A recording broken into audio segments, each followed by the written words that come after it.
Hare Nama Hare Nama eva kevalam Kalo nasteva nasteva nasteva gatiranyata.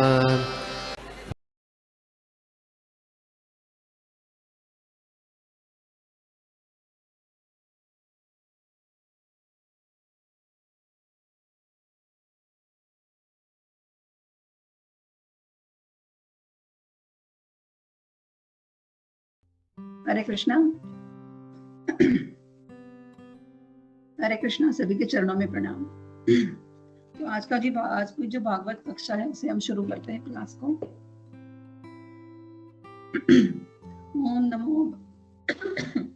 ओम नमो भगवते वासुदेवाय। ओम नमो भगवते वासुदेवाय। ओम नमो भगवते वासुदेवाय। ओम नारायणं नमस्कृत्य नरं चैवं नरोत्तमं देवीं सरस्वतीं व्यासं ततो जयाम् उदीरयेत् नष्टप्रायेषु अभद्रेषु नित्यं भागवत सेवया भगवती उत्तमा श्लोके भक्तिर्भवति नैष्ठकी। ओम ज्ञानतिमिरान्धस्य ज्ञानाञ्जनशलाकया चक्षुरुन्मिलितं येन तस्मै श्रीगुरवे नमः। श्रीचैतन्यमनोभीष्टं स्थापितं येन भूतले स्वयं रूप कदा मह्यं ददाति स्वपदान्तिकं।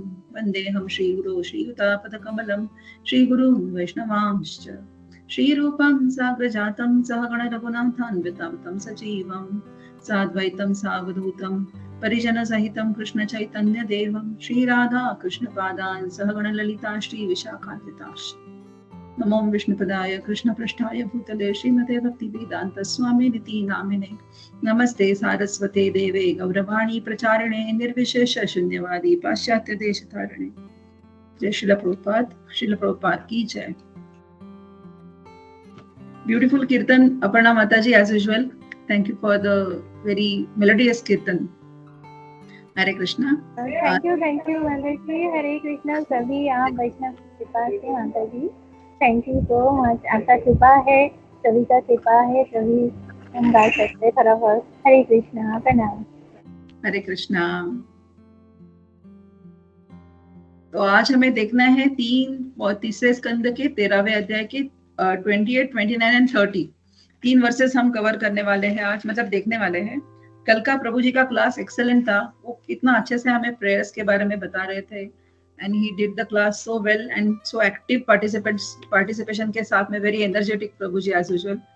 तो उसी को आगे कंटिन्यू करते हुए हम देखते हैं अगला वर्स जो है वर्स नंबर 28।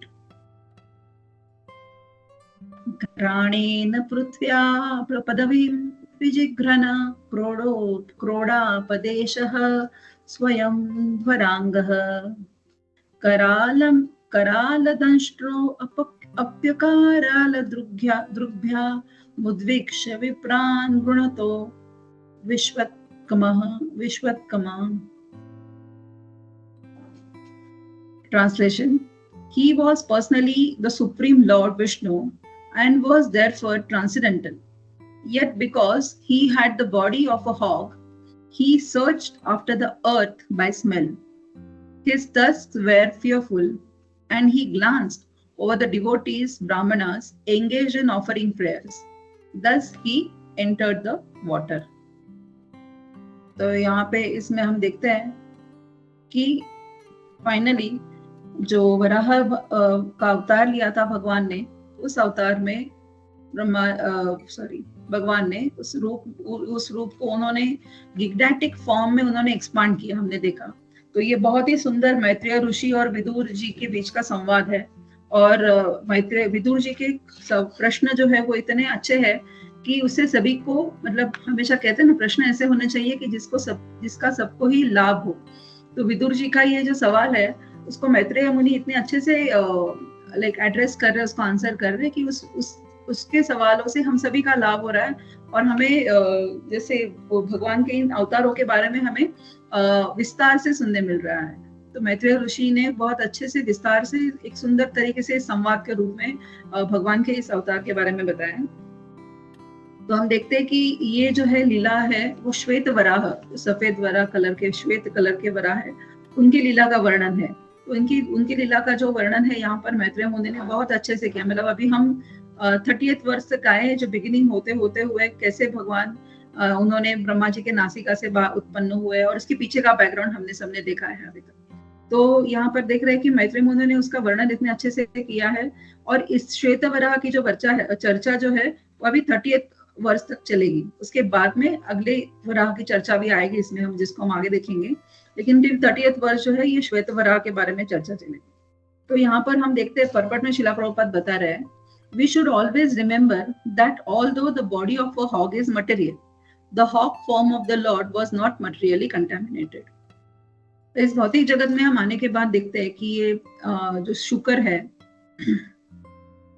उसको उनको जब हम देखते हैं तो ये जो हम जैसे अभी, क्योंकि हम इस भागवत को इस कलयुग में अभी यहाँ पे 2024 में आके हम उसको पढ़ रहे हैं, राइट। तो हमारे सराउंडिंग जितने शुक्र है, तो हम भौतिक जो आंखों से दिखता है हमें उसको हम समझते हैं और हम जानते हैं कि शुक्र मतलब यही फॉर्म है भगवान का भी। तो ऐसा नहीं है। तो यहाँ पे शिला प्रभुपाद कह रहे हैं कि मटेरियल आंखों से तो जो कंटामिनेटेड होता है, जो हमारे ऑलवेज जो हमारे सेंसेस कंटामिनेटेड है, दूषित है, तो उस तरह से भगवान के इस फॉर्म को हमें नहीं देखना है, राइट। क्योंकि हम आगे देखते हैं कि जैसे भगवान ने सूंगा, मतलब सूंघते हुए वो उन्होंने पृथ्वी को ढूंढा उस गर्भोदक सागर में। तो सूंघना जो है वो शुक्र का एक क्या कहते हैं जिसको गुण है। लेकिन उस गुण को हम ऐसे नहीं समझेंगे कि ये शुक्र का गुण है इसलिए भगवान कर रहे हैं, क्योंकि इसको हम इस भौतिक जगत में आने के बाद शुक्र क्या है देख रहे हैं। लेकिन इसको एग्जैक्टली हमें ऑपोजिट तरीके से समझना है कि शुक्र जो है वो भगवान को इमिटेट कर रहे हैं, कॉपी कर रहे हैं, है ना। भगवान ने सूंघ कर, जैसे उस वराह रूप में आने के बाद भगवान ने सूंघ कर अर्थ को ढूंढा है, उसी तरह से शुक्र भी आज हम देखते हैं कि वही काम कार्य वो करते हैं, मतलब। लेकिन उनको पता नहीं है कि किसको सूंघना है और क्या करना है, राइट। तो हम आगे देखते हैं। It is not possible for an earthly hawk to assume a gignatic form spreading throughout the sky, beginning from Satyaloka. His body is always transcendental in all circumstances. Therefore, the assumption of the form of a boar is only his pastime. तो यहाँ पर शिला प्रभुपाद हमें बता रहे हैं कि ये सिर्फ भगवान की एक लीला है ना। एक लीला का भाग है कि उन्होंने शुक्र का रूप लिया। तो शुक्र का ही रूप क्यों लिया उन्होंने, है ना। ऐसा हम इस भौतिक जगत में जब हम सोचते थे ऐसे सोच सकते, पर it is not like that कि भगवान ने शुक्र का रूप लिया and the activities what he did, उन्होंने इतना गिग्नेटिक बहुत बड़ा सत्यलोक से उत्पन्न, मतलब इतना बहुत बड़ा उन्होंने जो आकार उन्होंने ले लिया, उतना तो कोई आजकल की नजर में शुक्र हम दिखते नहीं इतने बड़े कोई है, राइट। तो इसीलिए उनको शिला प्रभुपाद हमें पर्सनली यहाँ पे इंस्ट्रक्शन दे रहे हैं परपट के माध्यम से कि कृपा करके इस शुक्र के इस वराह के रूप को ऑर्डिनरी शुक्र के साथ आप कंपेयर करने की गलती मत करिए, है ना। और हम देखते हैं कि भगवान जो है वो वेद रूपी है। वराह जो है यहाँ पे आ रहा है आगे कि the body is all Veda, his body is all Vedas or transcendental. But since he had assumed the form of a boar, he began to search out the earth by smelling, just like a hawk. है ना, कि यहाँ पे भगवान का जो शरीर है, जो भगवान वराह है, वो वेद रूपी है। क्योंकि भगवान जो वेदों की उत्पत्ति किनसे हुई हम जानते हैं। वेदों की उत्पत्ति भगवान नारायण के श्वास से हुई है। लेकिन भगवान नारायण ने जब श्वास छोड़ा तो उनकी नासिका से वेदों की उत्पत्ति हुई, है ना। तो ये सब वेद भगवान के अंदर ऑलरेडी स्थित है, क्योंकि उनकी उत्पत्ति भगवान के उच्छ्वास द्वारा वेदों की उत्पत्ति हुई है। और इन वेदों का ज्ञान ब्रह्मा जी को किसने दिया है? भगवान स्वयं ने ब्रह्मा जी को वेदों का ज्ञान भी दिया हुआ है। तो हम इससे समझ सकते हैं कि और ये वराह का रूप जो है भगवान का, वो ब्रह्मा जी के नासिका से उत्पन्न हुआ है। मतलब ये भगवान जो है उनको हम क्या कह रहे हैं यहाँ पे शिला प्रभुपाद, ये वेद रूपी शरीर है भगवान का। तो इन वेद का जो ब्रह्मा जी के हृदय में है, वही वेद जैसे मैंने अभी कहा ब्रह्मा जी के हृदय में भी है और ब्रह्मा जी के नासिका से स्वयं भगवान ने प्रकट हुए हैं। तो वो ही भगवान के अंदर भी, भगवान में और इस वराह में कोई अंतर नहीं, क्योंकि वही वेदों के उत्पत्ति का स्थान है, भगवान का उच्छ्वास, जिसको शिला प्रभुपाद हमें बता रहे हैं। The Lord can perfectly play the part of any living entity. हम जानते हैं कि भगवान जब श्री कृष्ण के रूप में यहाँ पर धरती पर अवतरित हुए थे, तो उनको और जो 64 कला, 66 जो कला थी, वो उनको पूरी अवगत थी और वो उन्होंने हार्डली फ्यू डेज में उन्होंने उसको अवगत कर लिया था, है ना, सीख लिया था। जिस एक कला को सीखते हुए कभी कभी पूरा हमारा लाइफ हम दे रहे, फिर भी वो एक पूरी कला हम नहीं सीख पाते हैं। लेकिन भगवान के जो गुण है वो स्वयं भगवान है, सब लीलाएं हैं उनकी, जो पास टाइम्स है, तो उस माध्यम से देखेंगे और फिर वो खुद ही उसके करता है। He is the source of everything, हम जानते हैं जिसको। तो इसीलिए भगवान ने इसमें इतनी शॉर्ट टाइम में पूरी सब 64 कलाएं अवगत कर ली थी, परिपूर्ण थे उसमें। तो हम इसे समझ सकते हैं कि यहाँ पे श्रील प्रभुपाद हमें ये बता रहे कि एनी फॉर्म, भगवान जब किसी भी जीव का फॉर्म लेते हैं तो वो परिपूर्ण रूप में होता है। जैसे भगवान हम देखते हैं कि मंदिर में हमारे रिलेटिव्स होते हैं जिनको हमारे जैसे ह्यूमन बीइंग, जैसे 2 हाथ है 2 पांव है, भगवान श्री कृष्ण के रूप में, भगवान श्री राम के रूप में, श्री कृष्ण स्वयं आए थे जब इस धरती पर द्वापर युग में, स्वयं भगवान आए थे, उन्होंने श्री राम जी का रूप। तो हम देखते हैं कि ये ह्यूमन बीइंग जैसा दिखने वाला फॉर्म है, तो उसमें और हमें क्या अंतर है? हम ऐसे सोचते हैं ना, एक हमारी जो जितनी मर्यादा है बुद्धि की, उस बुद्धि से हम उतना ही सोच पाते हैं कि व्हाट इज द डिफरेंस, उसमें डिफरेंस क्या है हम में और उनमें। तो उनकी जो लीलाएं हम देखते हैं, गोवर्धन पर्वत उठाना, इतने सारे असुरों का वध करना, इतनी छोटे आयु में वो भी कृष्ण भगवान ने जो लीलाएं अपनी करी है, पास टाइम जो करे हैं, या फिर पूतना का वध तो एकदम छोटे बेबी होते हुए उन्होंने पूतना का वध किया था। तो ये सब चीजें एक सामान्य बालक की या फिर सामान्य मनुष्य की चेतना का नहीं हो सकता, मतलब उसकी चेतना या फिर उसकी कार्यकलाप ऐसा नहीं हो सकते, इसीलिए वो भगवान कहलाते हैं, है ना।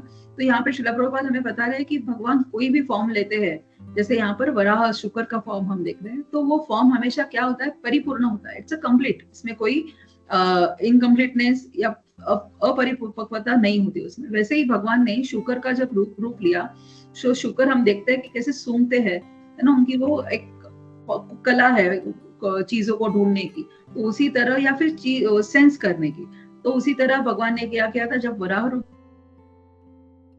उन्होंने शुक्र की तरह ही सूंघ कर इस धरती का खोज किया, क्योंकि वो गर्भोदक सागर इज अनलिमिटेड ओशन, है ना। पृथ्वी पर हमारी ओशन हम देखते हैं, जब हम किसी सी शोर पर जाते हैं, और अगर हम शोर पर, समुद्र के तट पर हम खड़े होते हैं, तो हम जब दूर तक, क्षितिज तक हमें दिखता है, पूरा पानी ही दिखता है ना, जितनी हमारी नजर पहुंचती है वहां तक हमें पानी ही दिखता है। तो ये तो सिर्फ पृथ्वी, जहाँ पर पृथ्वी पर 70% वाटर है एंड 30% लैंड है।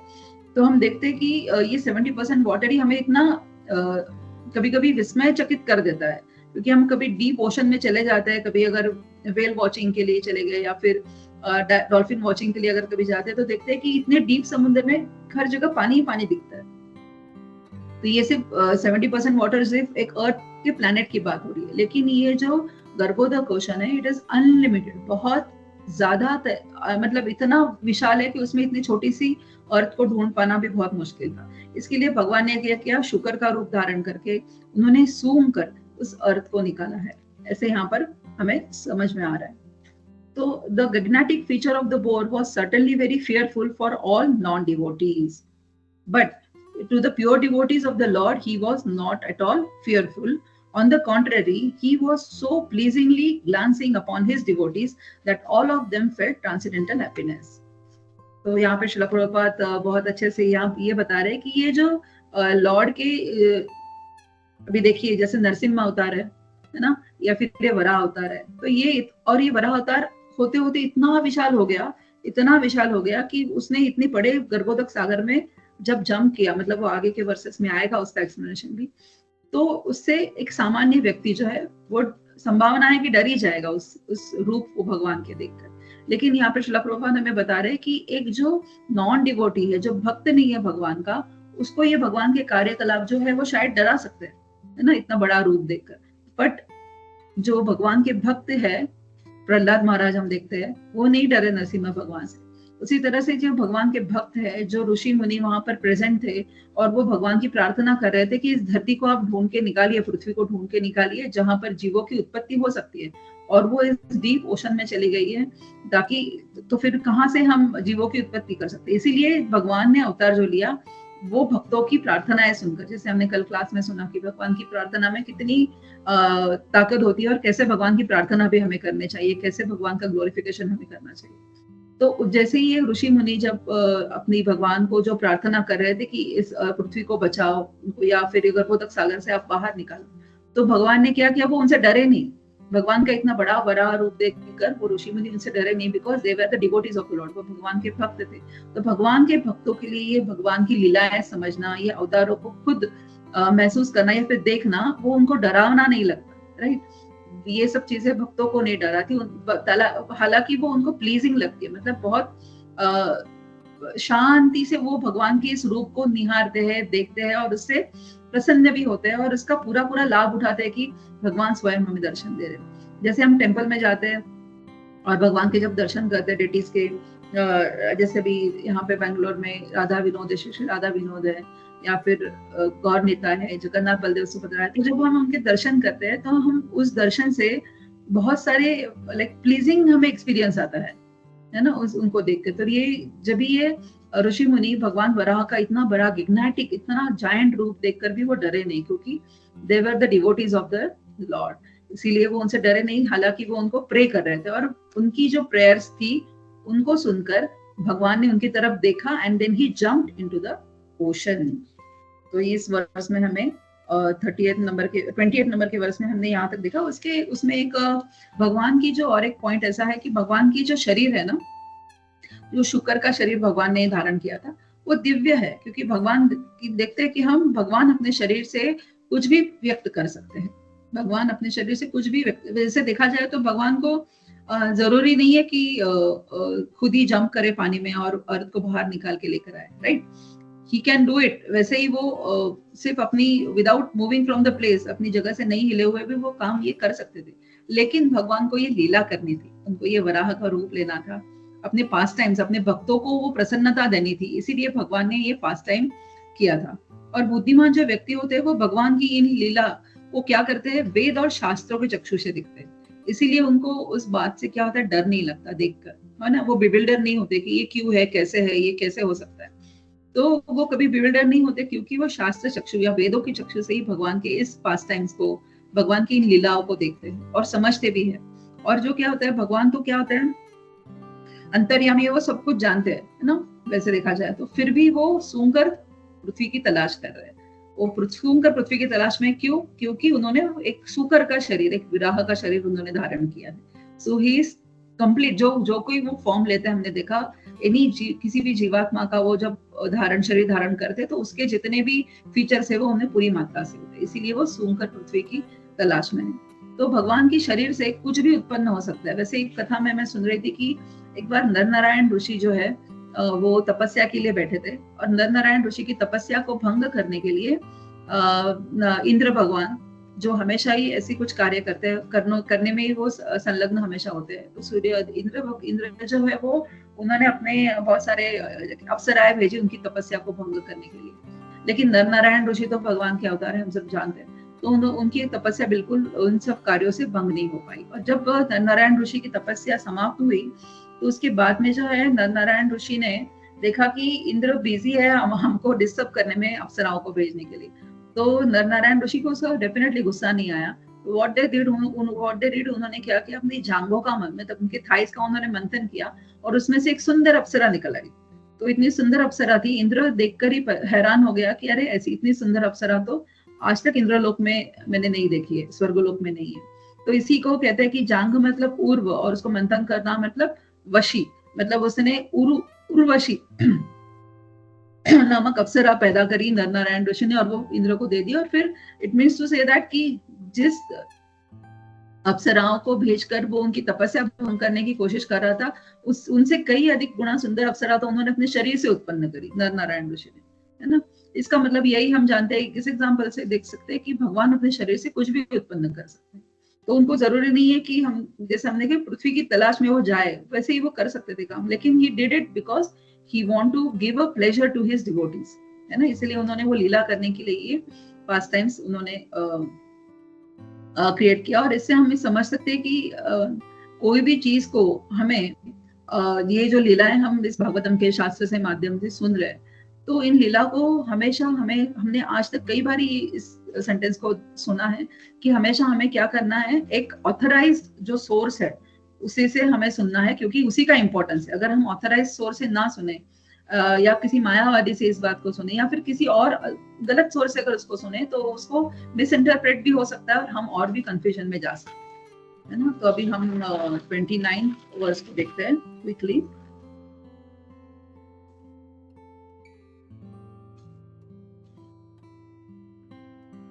सवज्रकुटाङ्गधिपतावेग विशीर्णकुक्षिः स्तनयन् वनान् वस्तुष्टि दीर्घोर्मि भुजैर्वार्त श्रुकोश यज्ञेश्वर पाहि मेति। तो यहाँ पे ट्रांसलेशन में बताया जा रहा है, diving into the water like a giant mountain, lord boar divided the middle of the ocean and two high waves appeared as the arms of the ocean, which cried loudly as if praying to the Lord, O Lord of all sacrifices, please do not cut me in two, kindly give me protection। तो यहाँ पे हम देखते हैं कि अभी जो वराह भगवान है, जो उन्होंने भगवान ने जो वराह का अवतार लिया है, उन्होंने क्या किया, उन्होंने ऋषियों की तरफ देखा जो उनके लिए प्रे कर रहे थे, एंड ही डीप ड्राइव, उन्होंने उस गर्भोदक सागर में एक छलांग लगा दी। और उनकी इतना विशाल देह के साथ में उन्होंने जो गर्भोदक सागर में छलांग लगाई है, उससे क्या हुआ है, उससे वो गर्भोदक सागर है वो दो पार्ट में, इसमें वो कट हो गया, मतलब उसका विच्छेद हो गया दो पार्ट में। और गर्भोदक जो सागर है वो खुद ही भगवान को प्रे कर रहा है। क्या प्रे कर रहा है, तो ओ लॉर्ड ऑफ ऑल सैक्रिफाइसेस, उनको यहाँ पे श्लोक में यज्ञेश्वर कहा जा रहा है, मतलब master of all sacrifices, please do not cut me in two, kindly give me protection. वो खुद ही गर्भोदक सागर जो भगवान की शरीर से ही निकला हुआ है, वही भगवान से प्रार्थना आप कर रहा है कि आप कृपया मेरे ऐसा दो भागों में विच्छेदन मत करिए। क्यों ऐसा हुआ, क्योंकि भगवान का शरीर जो है वो इतना विशाल और इतना महाकाय और इतना सख्त था कि उनकी एक छलांग लगाने से जो गर्भोदक सागर है वो दो भागों में उसका विच्छेदन हो गया था।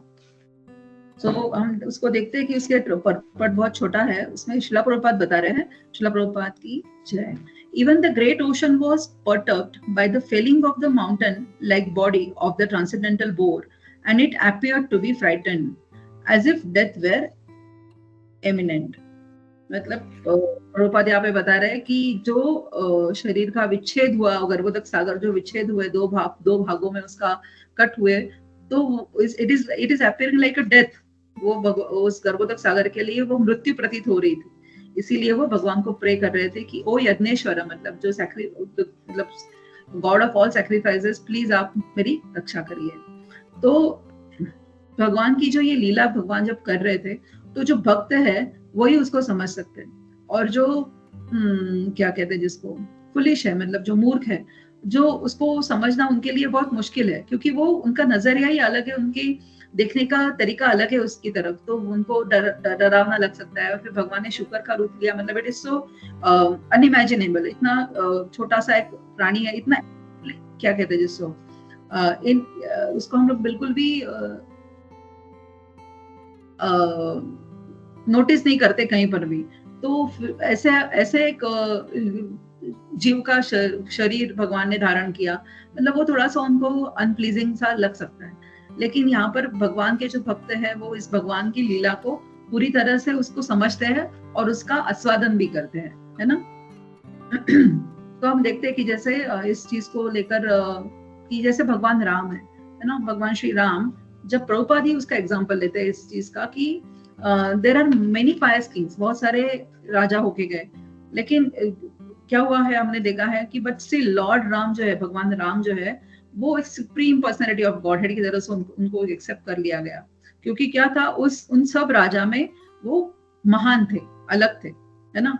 लेकिन हम देखते हैं कि कभी भगवान श्री राम ने अलग से बताया नहीं कि I am the supreme personality of godhead, but फिर भी उनके कार्यों से ये सब चीजें पता चली कि ही इज समथिंग डिफरेंट। जैसे वराह भगवान को हमने ये जैसे नेचुरल कॉमन दिखने वाला छोटा वराह नहीं है, it has some extra powers in him. So वैसे ही हमने भगवान श्री राम की हमने इतनी सारी लीलाएं देखी है। जैसे वो सागर को उनको पार करना था, तो उन्होंने सिर्फ उनके ग्लांस से सागर ने उनको रास्ता बना के दे दिया, है ना। पहले उन्होंने सागर से रिक्वेस्ट की कि कृपया मुझे, समुद्र से रिक्वेस्ट की कि कृपया मुझे रास्ता बना के दीजिए, पर समुद्र ये चीज नहीं माना, तो फिर उन्होंने 2-3 दिन वहां पे कुछ समय तक मेडिटेशन किया, और फिर भी समुद्र भगवान, मतलब वो जो देवता है समुद्र के, वो नहीं मानते थे भगवान को रास्ता देने के लिए, क्योंकि तब तक वो जानते ही नहीं थे कि ये स्वयं भगवान है। लेकिन जैसे ही एक कटाक्ष उन्होंने डाला गुस्से वाला श्री राम जी ने, उनको बहुत कम क्रोध आता था, लेकिन जब इतना क्या कहते हैं जिसको, लिबरली उनको पूछा, उन्होंने रिक्वेस्ट किया, सब किया, फिर भी अगर वो समुद्र उनको रास्ता नहीं दे रहा था, तो तभी जो भगवान ने ग्लांस डाला, वो एक दृष्टि से ही समुद्र जो है वो उन्होंने अपना रास्ता उनको बना दे। तो ये सामान्य मनुष्य के कार्य नहीं हो सकते। इसीलिए हम क्या कहते हैं कि ये भगवान जो है, वो श्री राम जो है, उनको हम एक राजा का व्यवहार जैसा होना चाहिए, वो हम देखते हैं मर्यादा पुरुषोत्तम के रूप में उन्होंने अपने आप को स्थापित किया था। तो क्या होता है कि जैसे लॉर्ड वराह को हम देखते हैं कि वो भी उस अर्थ को सूंघते हुए जब गए थे नीचे ढूंढने के लिए, तो he is not ordinary bore, वो ऑर्डिनरी वराह शुक्र नहीं है। तो यही सब इस वर्ष में हमने अभी देखा। तो इट इज क्या था कि उनकी जो शरीर थे वो इतना सख्त था, लाइक माउंटेन, लाइक उनका इतना गिग्नेटिक उनका फॉर्म था, और जो ओशन था वो उनसे प्रे करने के पहले ही जब उन्होंने जंप किया, तो जो ओशन की हालत हुई, उसको मृत्यु लगा, प्रतीत हो रहा, मृत्यु जैसा प्रतीत हुआ। और इसीलिए गर्भोदक ओशन खुद ही उनको प्रार्थना कर रहे हैं कि हे यज्ञेश्वर, मतलब master of all sacrifices, please give me protection. तो ये हमने देखा 29th वर्स। 30th वर्स में देखते हैं कि आगे क्या हो रहा है।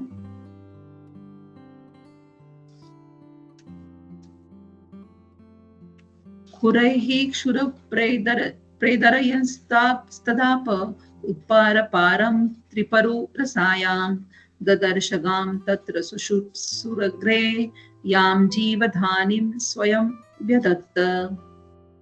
खुरैः मतलब द हूव्स, उसका ट्रांसलेशन देखते हैं quickly. Lord bore penetrated the water with his hooves, which were like sharp arrows, and found the limit of the ocean, although it was unlimited. He saw the earth, the resting place for all living being, lying as it was in the beginning of creation, and he personally lifted it. तो हम देखते हैं कि भगवान वराह ने उस अवतार में, उस गर्भोदक ओशन में अपनी छलांग लगाई, राइट। तो उस छलांग के बाद में गर्भोदक ओशन अभी प्रे कर रहा है कि भगवान मेरी रक्षा करिए। फिर आगे क्या हो रहा है, उन्होंने अपने खूरों से, हूफ्स मतलब उनके जो पैर के खूर है, उससे उन्होंने उसको कंपेयर किया गया है इस वर्स में कि द मतलब जो द हूफ्स है, which were like a sharp arrows, मतलब सॉरी यहाँ पे है कि क्षुरपरैहि मतलब compared to a sharp weapon, मतलब उनके जो खूर है इतने शार्प थे। हम देखते हैं कि नरसिम्हा अवतार में भी उन्होंने हिरण्यकश्यप का जो वध किया अपनी नाखूनों से किया, इतने शार्प उनके नेल्स थे कि उनका उन्होंने पूरा शरीर का विच्छेदन कर दिया था। उसी तरह से भगवान ने इन खूरों से पूरे गर्भोदक सागर का क्या किया था, विच्छेदन कर दिया था इन शॉर्ट। तो भगवान के जो खूर है उसको एकदम शार्प वेपन्स, शस्त्र के साथ में कंपेयर किया गया है। आपह मतलब क्या है, गर्भोदक जो है सागर, जो वाटर है गर्भोदक ओशन का जो पानी है, उसको आपह कहा गया। The lord penetrating the water of Garbhodaka with his hoofs, मतलब उन्होंने अपने हूफ से, खूरों से उसको पेनेट्रेट मतलब उसने उन्होंने उसको विच्छेदन कर दिया। उत्पार पारम मतलब क्या हुआ यहाँ पे, उत्पार पारम मतलब which has no limit. Garbhodaka सागर है जैसा हमने देखा, वो इतना विशाल है कि इट हैज नो लिमिट। उत्पार पारम मतलब found the limitation of the unlimited. लेकिन भगवान ने क्या किया, उस जितना अनलिमिटेड जो गर्भोदक ओशन है उसके भी उन्होंने क्या किया, उसको उन्होंने लिमिट्स, मतलब उसके भी उन्होंने गर्भोदक सागर के लिमिट तक, मतलब वो आखिर तक उसके तल तक जाकर पहुंच गए।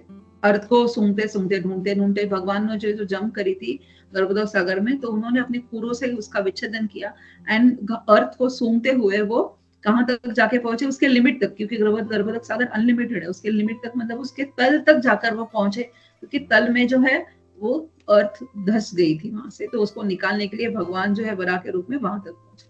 तो प्रभुपाद जो यहाँ पे कहते हैं कि he found the limit of the unlimited. This also explains the Lord of the form of Vara is not some ordinary Vara.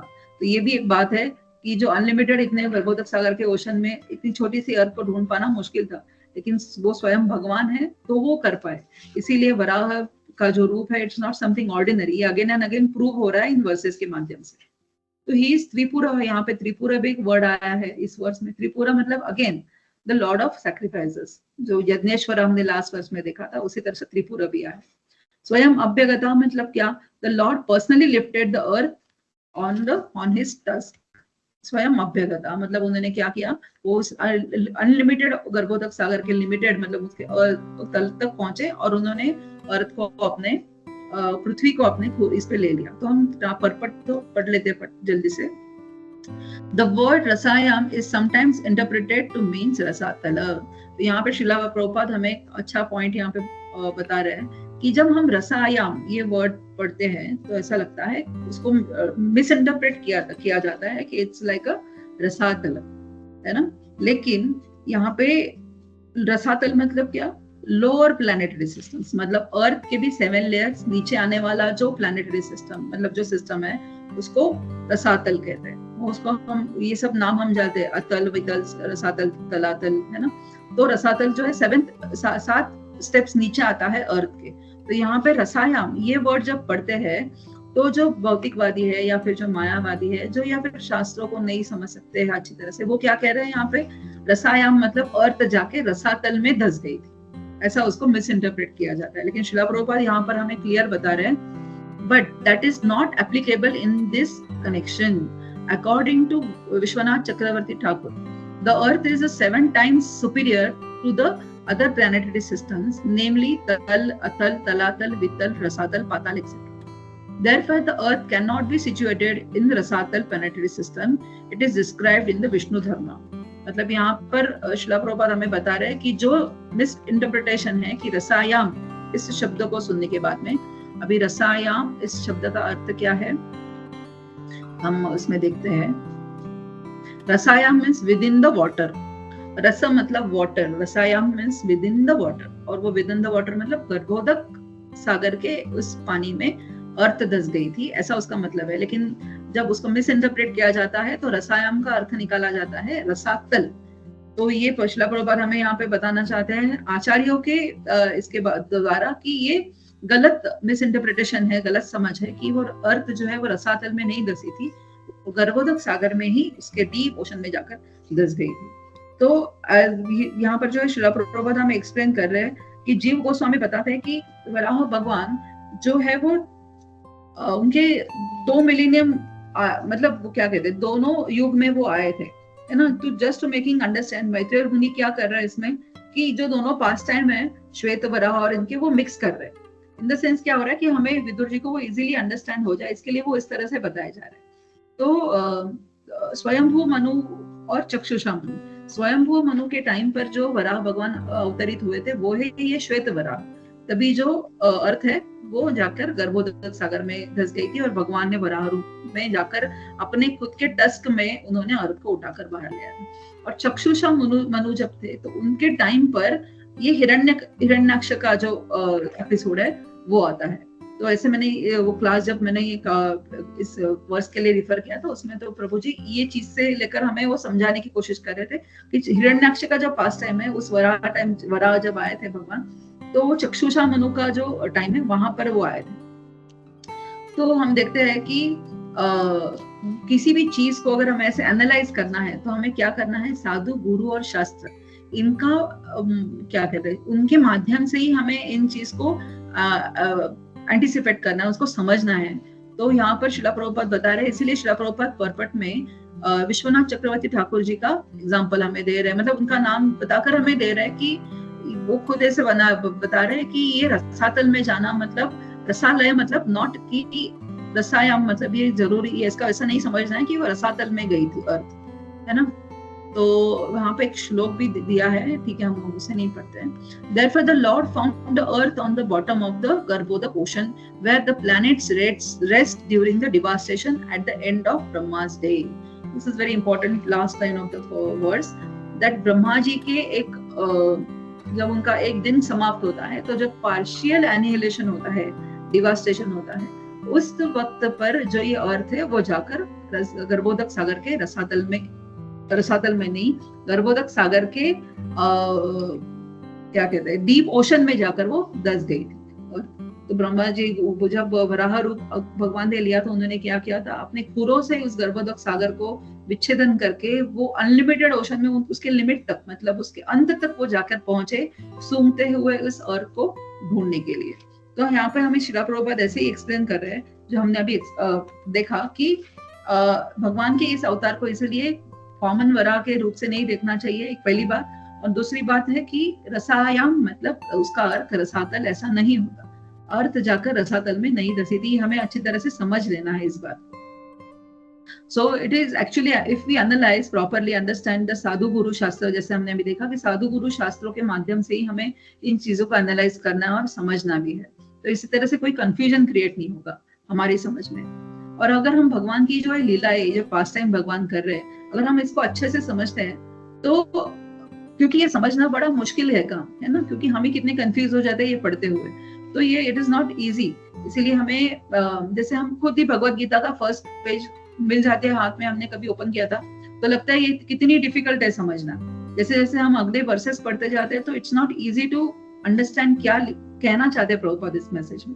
लेकिन जब भी हम वैष्णव के संग में आते हैं और एक दूसरे के साथ में हम डिस्कस कर रहे हैं, अभी जैसे भागवतम कक्षा है, उसी तरह से जब हम भगवत गीता भागवतम ऐसे जो हमारे शास्त्र है, तो उनको जब हम प्रॉपर साधु शास्त्र, साधु और क्या कहते हैं गुरु के माध्यम से जब हम उसे समझने की कोशिश करते हैं तो हम उसको इजीली समझ सकते हैं, but which is not easy to understand actually, है ना। तो कृष्णा के पास टाइम जो है, कृष्ण भगवान की जो लीलाएं है, जो उनकी क्या कहते हैं पास टाइम जो उन्होंने किया है, वो हमेशा क्या कहते हैं जैसे भक्त को जो है वो बहुत प्लीजिंग लगते हैं, डिवोटी। तो अगर जो भक्त जो भगवान के इस पास टाइम्स को, इन लीलाओं को जो है वो प्रॉपरली अच्छे से समझता है ना, तो उसको कोई और सवाल आगे नहीं आते कि ऐसा क्यों, ऐसा क्यों, क्योंकि वो क्या होता है, उसको भगवान की तरफ उसका एक पूरी सरेंडर की वृत्ति है और वो भगवान को बहुत प्रेम भाव से उस कथाओं को, पास टाइम्स को सुनता है, तो कोई सवालों की गुंजाइश उसमें नहीं रहती है। और हम लोग क्या कहते हैं, साधु शास्त्र जैसे साधु गुरु शास्त्र के माध्यम से इसको समझने की जब कोशिश करते हैं तो हमारे थोड़े बहुत सवाल भी अगर होते हैं डेफिनेटली, तो क्या होते हैं वो रिजॉल्व भी होते रहते हैं हमेशा, क्योंकि आगे आगे जो हम पढ़ते जाते हैं तो उसके सवाल हमें आगे मिलते रहते हैं। तो इसीलिए कृष्णा से कहते हैं कि जन्म कर्म चमे दिव्यम एवं यो त्यक्त्वा देहम पुनर्जन्म न एति माम एति स अर्जुन, मतलब जो मेरे इस दिव्य जन्म कर्मों को जो जानेगा, वो जो है वो इस जीव में, इस शरीर में वापस नहीं आएगा, वो जन्म मृत्यु के चक्र से वो पार हो जाएगा। इसीलिए भगवान की लीला, कृष्ण भगवान की जो लीला है उसको समझना एक भक्त ही समझ सकता है कि उसका क्या इंपॉर्टेंस है और वो सुनने में क्या आनंद आता है और हमारा क्या प्यूरिफिकेशन होता है वो सुनने मात्र से। तो ये था 28, 29, 30 तक 3 वर्सेस हमने आज देखे। सो हरे कृष्ण, सभी के चरणों में दंडवत प्रणाम, और कोई भी त्रुटि अगर रह गई है तो आप कृपया उसको क्षमा करिए। हरे कृष्णा। यस वैजी माता जी, यू रेज योर हैंड। हरे कृष्णा। हरे कृष्णा माता जी, एक्सेलेंट लेक्चर माता जी, एज ऑलवेज। अपने पास्ट टाइम्स भी बहुत अच्छी तरह एक्सप्लेन किया, along with hidden messages also, जो टेक अवेज है, जैसे प्रभुपाद जी ने यहाँ पर्पट में एक्सप्लेन किया, आपने भी बहुत gave some useful takeaways for all of us. I will quickly जो पॉइंट्स मुझे that I could remember and recollect and that is staying in my mind, वो शेयर कर दूंगी। एंड थोड़ा मैंने I also listen to one lecture, I thought I will share that also Mata ji. So पहले आपने you started out by saying, Vidur ji ने एक प्रश्न क्यों पूछा, क्योंकि सबकी भलाई के लिए। एंड ये तो एक शुद्ध भक्त का वेरी इंपॉर्टेंट क्वालिटी है। अर्जुन भी when he asked the question विभूति योग के बारे में, उसको पता है भगवान ही is Krishna is the supreme personality of Godhead, but जो क्वेश्चन अर्जुन ने पूछा वो सब हमारे लिए जो मटेरियलिस्ट है विभूति योग, वो सब हमारे भलाई के लिए ही, and that's the quality of a great devotee. Although उसको पता है वो बाकी सब के भलाई के लिए he asked the question. And दूसरा ये पॉइंट मुझे बहुत अच्छा लगा, smelling was done by the lord, but जो इवन दो वो ये हॉग या बोर का क्वालिटी है, it is the other way around. It is the boar that imitates the lord and not the boar that imitates. हमारे लिए हमारा ज्ञान from a material perspective we learn about the boar first and then about the Lord, unfortunately. इसलिए ऐसा हम link करते हैं, but reality तो एंड एक्चुअलिटी स्पिरिचुअलिटी में once we get in, we understand that भगवान से ही सब आते हैं. एंड अनदर पॉइंट आपने कहा भगवान का 64 क्वालिटीज है, एंड हमें एंड he can just उसको प्रकट कर सकते हैं whenever he wants and बहुत जल्दी. बट हमारे लिए एक ही कला to even learn that इतना डिफिकल्टी है हमें वो I mean not sometimes entire lifetime भी काफी नहीं होता है. So जैसे आपने कहा he is complete. So Ishopanishad में ओम पूर्णमद पूर्णमिदम पूर्णात् पूर्णम उदच्यते. Then अपने vision of devotee and non devotee में भी you explain that, Mataji. And verse 29 में when you were when we read the purport, मुझे एक lesson I thought गर्भोदक सागर जब भगवान का ये gigantic form को देख के he got scared. Then immediately he started praying to the Lord. In fact, हमारा सबका prayers वही होना, because the word that is used is when death is imminent. So immediately I thought 8.5 अंतकाले च मामेव स्मरण मुक्त्वा कलेवरम य प्रयाति समद्भावम याति नास्ति यत्र संशयः. So that's also an example for us that at the time of death we should recall the name of the Lord, and Garbhodak ocean is an example of that. Then Mataji अपने verse 30 में जबरदस्त ये point you brought out, that rasayam must not be misinterpreted by with the word rasatal. Rasatal is actually a very small portion compared to the earth. So वो point भी आपने explain किया. I just wanted to add these points, Mata, at least whatever I was able to read. So जो form भगवान लेते हैं, it is always a transcendental form. And जो human form लेते हैं वो डिस्प्ले नहीं कर सकता है ऐसा super human form. For example here कोई भी bore if you talk about an ordinary boar or anybody, ऐसा सत्यलोक से लेके not possible to assume such a gigantic form. Same जब कृष्ण भगवान when he was there, of course वो जैसे यहाँ बोर का the nature is smelling, because वैसा ही he'll be able to find out the earth. Same way जब कृष्ण भगवान यहाँ थे वो भी that's why Mayavadis possibly get confused.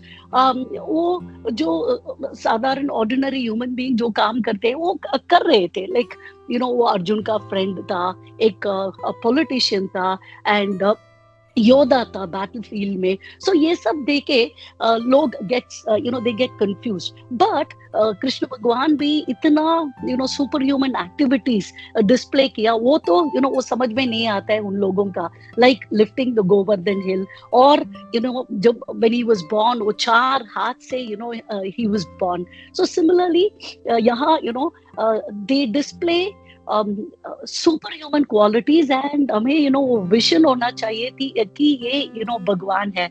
Madhav कीर्ति प्रभु ने भी कल when he was talking about how वो बियर्ड में भगवान को हर्थ को he was holding, and that is Bhagavad Gita में that word is used, yogam aishwaryam, inconceivable mystic potency. How is it possible वो बियर्ड में होल्ड करना because it falls flat, पर ऐसा inconceivable potency is there only in the Lord. जी मुझे when it was one more point that I wanted to add was ये last sentence बहुत of the first 28 words बहुत significant है. The gigantic feature of I'll just read it. The gigantic feature of the boar was certainly very fearful for all non-devotees, but to the pure devotees he was not at all fearful. He was so pleasing. ये मैंने I thought I'll connect it with Bhagavad Gita 11.19 जहाँ भगवान ने he took the Vishwaroop, and भगवान का आंख was being described, and when the eyes devotees were being described, iska दो comparison is there. The verse reads as follows: anadi madhyantam anta viryam ananta viryam ananta bahum sashi surya netram. यानी भगवान का eyes are compared both to the Surya and the Chandrama. Why? क्योंकि devotees के लिए वो like the moon, it was very pleasing and pleasant. But non devotees के लिए sun जैसा it was very harsh. So यहाँ again, to highlight the point that vision of devotee and non-devotees are always, different. And Mataji, when we talk about this, Bhagwan ka transcendental form, एक analogy was given, and I'm pretty sure that analogy has been repeated here, several times. But I thought, thoda, I'll just share that. Brahma ji ने ब्रह्म संहिता में वो candle का analogy देते हैं. जैसे एक first candle को हम लेके बाकी सब कैंडल्स को लाइट करते हैं, बाकी सब कैंडल्स भी इक्वली पावरफुल है. सेम वे भगवान का जो भी फॉर्म है, सब फॉर्म ट्रांसेंडेंटल फॉर्म है, एंड सेम पोटेंसी होता है सब फॉर्म का. And again you gave the example of how Narsimha and Prahlad. I just wanted to add to that. Jaise, because in this lecture it was said, lion is ferocious, but lion का बच्चा जो कब है, जब वो line को देखते हैं, it is always pleasing for the cup. So ऐसा भी डिवोटी के लिए it will always be, whatever form भगवान लेते हैं, it will be pleasing. And again Shrimad Bhagavatam में 10.43.17 जब कृष्ण भगवान was entering the fighting arena, कितने लोग थे वहाँ. Men of Mathura, then cowherd boys were there, empires, rulers, his parents were there, Kams was there. सब भगवान को different form में देख रहे थे. किसी को he was as a child, किसी को like Kams के लिए he was like a death. So it is all up to us, or the vision of a devotee or non-devotee. Then कैसे, how can we understand that? So इसके लिए we have to get the right intelligence. And आपने ये point भी बहुत stress किया that we have to learn from the right sources. वो authoritative source, disciplic succession बहुत important है. And to that I just wanted to add 10.10 of Bhagavad Gita. If we are in the right path, tesham satata yuktanam bhajatam preeti purvakam dadami buddhi yogam tam enamam upayanti te. So अगर हम भगवान के इस रास्ते में, if we engage in pure devotional service, then भगवान ही will give the understanding for us, give us the vision of a devotee. And एक और पॉइंट माता जी की very important to understand that भगवान का body and soul are the same. It is not separate. ये जो मायावादीज है, they think that ब्रह्मन से, निराकार से एक आकार आया. It is not like that. Mayavadis ऐसा सोचते हैं. एंड भगवान श्री कृष्ण कहते हैं 9.11 में, अवजानन्ति मामूढ़ा मानुषीम तनु माश्रितम. And a last point, nothing is impossible for the Lord. So भगवान को ऐसा रूप धारण करना है, तो वो भी is possible for him. It is also a message वो असुरों के लिए कि whatever जो भी filthy place में वो रहते हैं, वहां भी भगवान घुस के whatever needs to be done उसका लीला करना है, या whatever needs to be done to restore the balance, so definitely he will take that form. So it is also a message to everybody that why did he take the boar form? To do even that nothing is impossible for the Lord. उसके लिए भी जो कुछ form लेना है, he will take that form. And हमें, the way that we have to understand it, not look at what form has he taken, but he can do anything for the sake of his devotees and to engage in pastimes for the love of his devotees. Hare Krishna, Mataji. Thanks once again for an excellent lecture. Hare Krishna, Vaji Mataji. Nicely you have summarized as well as you have added the points also. Wonderfully, Mataji. You have studied the verses properly, rather very well than me what I have studied. So you have connected it nicely with the Bhagavad Gita also. So very like it's very good to listen. सुनने के लिए बहुत अच्छा लग रहा था जिसको आप बता रहे थे, कनेक्ट कर रहे थे. And your Hindi is also slowly improving. So nice to hear you, Mataji. So all the devotees, I'll take a leave here now. I have to go to temple now. I have to reach by 10 o'clock to the temple. So Hare Krishna, सभी के चरणों में प्रणाम और thank you for giving me the opportunity. और कोई भी अगर गलती हुई हो, त्रुटि हुई हो तो कृपया मुझे क्षमा करना. हरे कृष्णा, सभी के चरणों में प्रणाम.